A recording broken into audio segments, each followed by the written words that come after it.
Do you suffer from the shiny object syndrome? It's an affliction that many beginning adult harpists encounter when they find that they're buying lots and lots of sheet music to learn to play on the harp in the beginning. Pretty soon, you'll find that this gets out of control. You need to organize all that you have and also be more discerning in what you pick. So today, let's talk about some tips for buying and organizing your sheet music.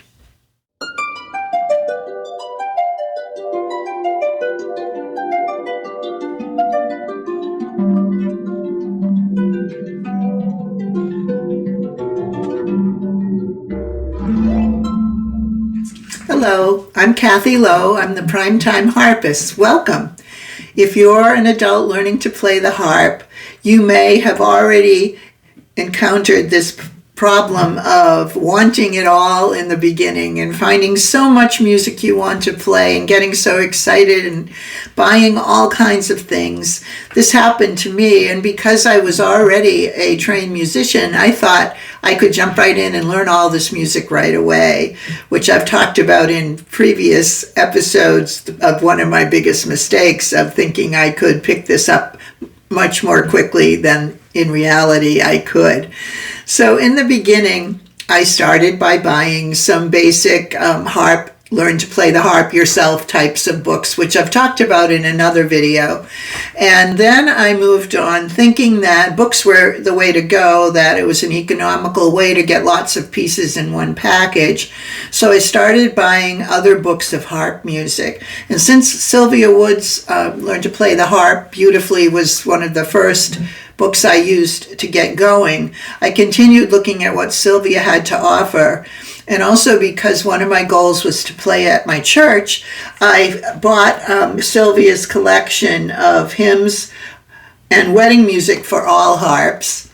That was one of the first ones. You can see all the tabs there of things that I thought I should learn. And I worked on those for a while. And my first big goal was to play on Christmas Eve because our church always has a beautiful candlelight service, and we always end by singing Silent Night by candlelight, and I wanted to play Christmas music as a prelude for the service and then also to accompany the congregation on Silent Night. So I wanted to learn as much Christmas music as I could, again sticking with Sylvia. I got her 50 Christmas carols for all harps, which is a really good collection. And what I like about both of Sylvia's books is that she gives an A and a B arrangement, A being a little simpler, B being more difficult, so you can learn one or the other or both and combine them, or if you have a chance to play with someone else, one can play one part and one can play another. So those were a pretty good pick. I also found along the way this one by Sharon Thormalen called Season's Greetings, and pretty easy, but also very nice arrangements of more popular types of Christmas songs. So also another one I purchased, I found this one used on Amazon, was 76 Disney songs for the harp. And that had a lot of favorites. If you grew up watching Disney movies like I did, you'll be familiar with many of these. And I've learned some of those from that book. There were some harpists I found in one of the online communities who wanted to take some time reading through this one, 50 Irish Melodies for All Harps, again, Sylvia Woods. And we would get together online, and one person would be the leader and play so that we could all hear. The rest of us would stay muted and try and play along and sight read through the music, which was a good exercise. And I did that a couple times with different people, and that was really fun in my learning process. And lastly, another Sylvia Woods one. I bought this one because during COVID, I reconnected with a high school friend who started subscribing to my channel and loved hearing what I was doing. And she asked me if I could learn to play the prayer. I couldn't find a single copy that was easy enough for me. and I found that it was in that 22 romantic songs. So I bought the whole book. I don't think I've learned anything else from the book. So right away, I'm realizing that when you have a book, there's so much music in it, you probably aren't ever going to get to everything. I also found a book by Kim Robertson that was in PDF format that had Celtic harp solos of all different levels, all kinds of stuff in there. I purchased that and downloaded and printed out all of that. And that's what got me going on using PDF copies instead of buying books. So when I heard a piece of music that I wanted to learn, I would buy the PDF and print it out. And I would then learn from the PDF copy. I started out with a big fat 3-ring binder. And I started out by arranging all of the PDFs in there by the composer or arranger of the pieces. The binder soon filled up with pieces that I was either working on or hoping to work on at some point. Some of them I found, I wasn't ready for, and others caught my interest more. So I had this big fat binder with all these tabs and all these different arrangers, and that wasn't working out too great. So the next thing I did was at Christy Lynn's recommendation that she used these folders called presentation folders. And I got a whole bunch of those. And I decided to categorize the music rather than arrange it by the arranger or composer. I would do it by different categories of music. So I would put together pieces I thought could be used in one particular setting. So I had a folder for sacred music, and I had one for meditative music and many others, as you'll see in the photo of that shelf full of folders. Those folders all started to get full too. And I still had a fat binder called Future of things I hadn't tackled yet that I wanted to, in addition to all the other ones that were categorized. So I started seriously thinking about how much I was printing out and also how much I was spending on buying all these single pieces of music. It certainly was a more sensible and economical way, because then I was just buying music that I was going to learn, or pretty sure I was going to learn. But still, I had by now over 100 PDFs. Well over 100 PDFs. I don't even know how many there were. So this is at the point where I decided it was time for me to go digital. And I bought a tablet. Many people have Apple iPad tablets. They're very expensive. And I have an Android phone, which I like. So I looked at Android tablets, and I ended up getting a Samsung Galaxy tablet. The software you can use on the Android is different than what people use on iPads. On iPads, people tend to use the app called Fourscore. That does not work on an Android. But what does work is a very similar app called MobileSheets, and that's what I purchased and put on that tablet. And then I started importing from the PDFs into my tablet all the pieces that I wanted to keep in my repertoire. I didn't just dump all 100 plus ones in. I did, though. I put all of my PDFs also in my Google Drive so that I could easily download them from the cloud onto my tablet. So it's kind of a two-step process. From my laptop to my Google Drive, everything went on the Google Drive because there's so much storage space there for me. And then I was selective about what got installed on the Samsung tablet. Took a little adjusting to learn, where to put the tablet, how to set it up and get my eyes adjusted. I have progressive lenses in my glasses, and so I had to retrain my eyes to be looking at the screen rather than at a piece of paper. Although they're the same size, those were the dimensions of my tablet, the same as the sheet music. So it was not any different size, but still my eyes took time to learn exactly how to successfully focus there. And I got that done, and then page turning sometimes became an issue because you've got to reach over and tap the screen to make the page turn. I bought a page turning pedal, and ultimately I struggled with that. That's another thing to think about. Now you're reading the music, you're playing the music, and then you have to coordinate when you tap the pedal to make the page turn. And it's harder than it sounds. At least it was for me. And sometimes I'd tap it too hard and it would turn too many pages, and it was adding stress.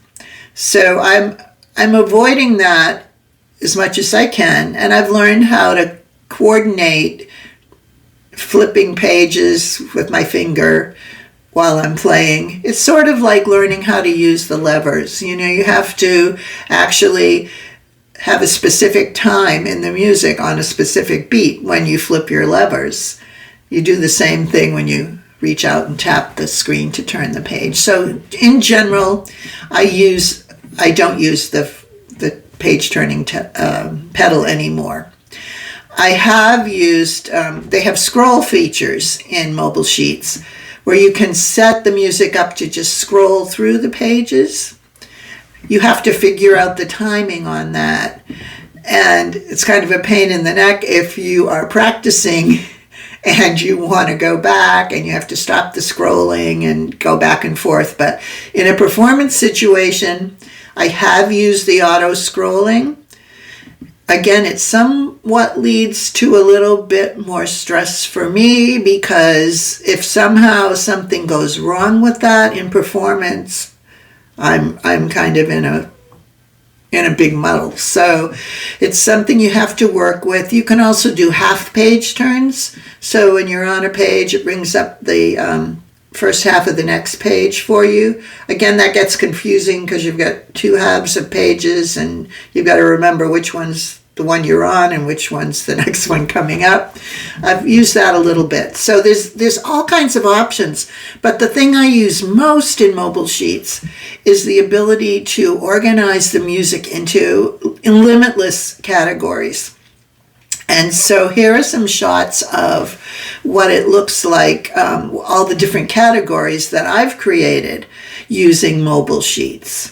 First of all, you can just have a list of all the pieces in your repertoire. You can sort it however you want. I sort it alphabetically. Then you can set up categories. So I set up set lists. Set lists are pieces that I'm currently preparing to perform. And I have, in those set lists, I always have a works in progress folder. I have a separate one for Christmas time. I have a couple for times I'm going to be playing in church. And I also right now have one in there for the Somerset Harp Festival because they're doing an ensemble piece that I'm participating in. So there's actually 3 pieces there that we're going to be playing. So that's in another set list. So those are all things that I'm trying to get performance ready with a deadline of sorts. I have a set list of artists, and those are arrangers or performers of pieces that are in my collection. So they can be someone who maybe just performed the piece originally, or someone who's taken a piece and made an arrangement of it for harp. So those are all listed as artists. And then, of course, there's a separate set list for the original composers of all of the pieces. And they could be the same as the artist or arranger. So there's duplication in those lists. Then also in the composers list, I include the arrangers for my own purposes, because that way, if I have more than one copy of a piece of music, I can see quickly in the list which version it is that I want to use.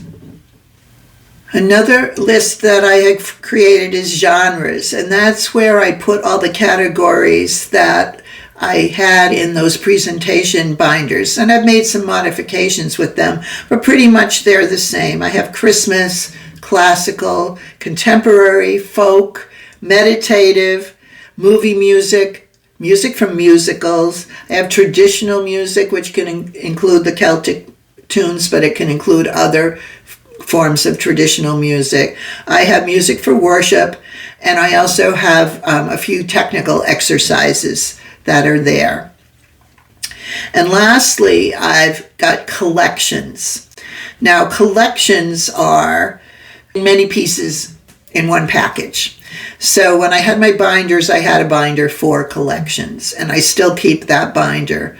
But I don't use it anymore because the collections that I want to draw from are now in the collections section. So there's some by arrangers, or organized by arrangers. I also have a collection for each level, so that when I put something on my YouTube channel, I can make a set list of intermediate or beginner or advanced pieces that people can draw from.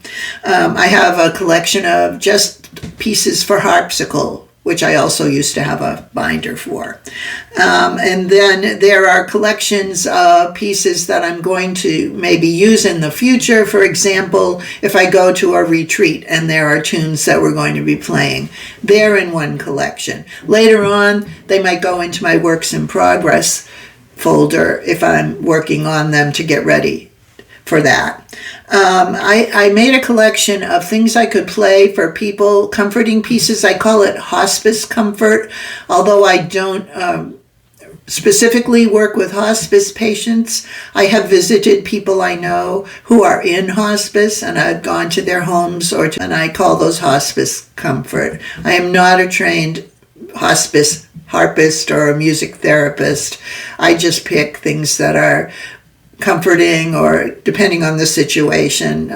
If they're a religious person and would like to hear hymns, I will play that kind of music. So I've got a collection of that. I have a collection of pieces I use for my live streams. And also I have a collection called Repertoire.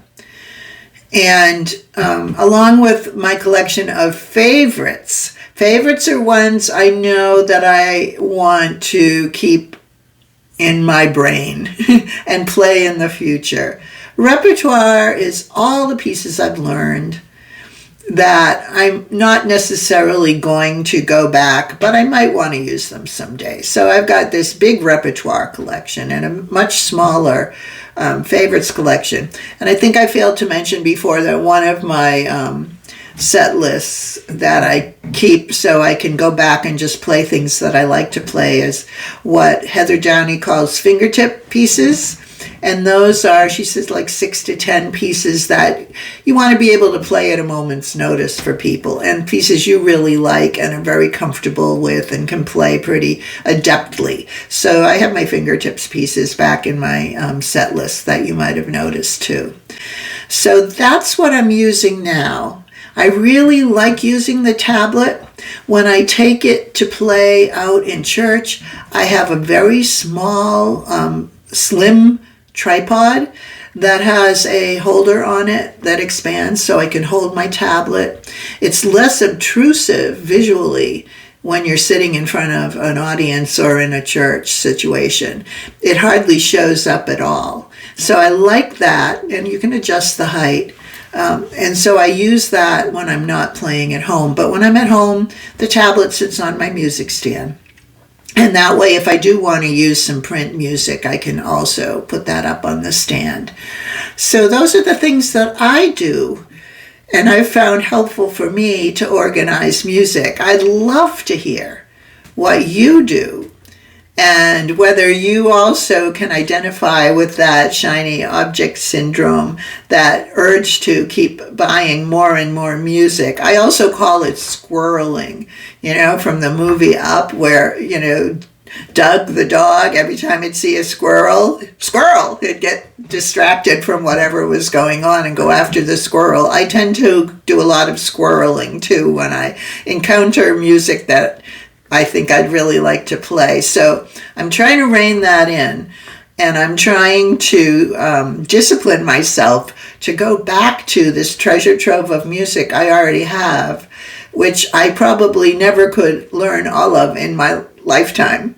So I'm trying to hold back, but you never know what's going to come around that looks really nice and shiny and attractive, and you've got to have it. So good luck with that.